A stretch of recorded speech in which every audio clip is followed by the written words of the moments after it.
নমস্কাৰ বন্ধু বান্ধৱীসকল, আপোনালোকক মোৰ চেনেললৈ স্বাগতম জনাইছোঁ। বন্ধু বান্ধৱীসকল, ঘৰত এইকেইটা ভুল কেতিয়াও নকৰিব। যদি কৰা হয় তেন্তে মা লক্ষ্মী অসন্তুষ্ট হয় আৰু সেই ঘৰেৰি গুচি যায়। তাৰেই দুটামান কথা লৈ আপোনালোকৰ ওচৰত উপস্থিত হৈছোঁ।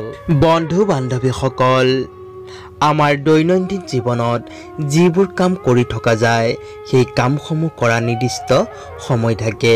সেই নিৰ্দিষ্ট সময়ত যদি কৰা নাযায় তেন্তে অমংগলে দেখা দিয়ে আৰু মা লক্ষ্মী অসন্তুষ্ট হয় আৰু সেই ঘৰেদি গুচি যায়। সেয়েহে জানো আহক এই কামসমূহনো কি। ১ নম্বৰতে, ৰাতি কেতিয়াও নখ কাটিব নালাগে। সদায় ৰাতিপুৱা বেলাহে নখ কাটিব লাগে।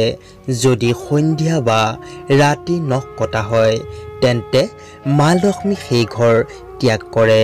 ২ নম্বৰতে, ৰাতি তুলসী পাত কেতিয়াও ছিঙিব নালাগে আৰু কেতিয়াও চুব নালাগে। দিনৰ ১২ বজাৰ পাছৰ পৰা কেতিয়াও তুলসী পাত ছিঙিব নালাগে আৰু তুলসী পাত পূজাত যদি ব্যৱহাৰ কৰিবলৈ ছিঙিব লগা হয় তেন্তে গা ধুইহে ছিঙিব।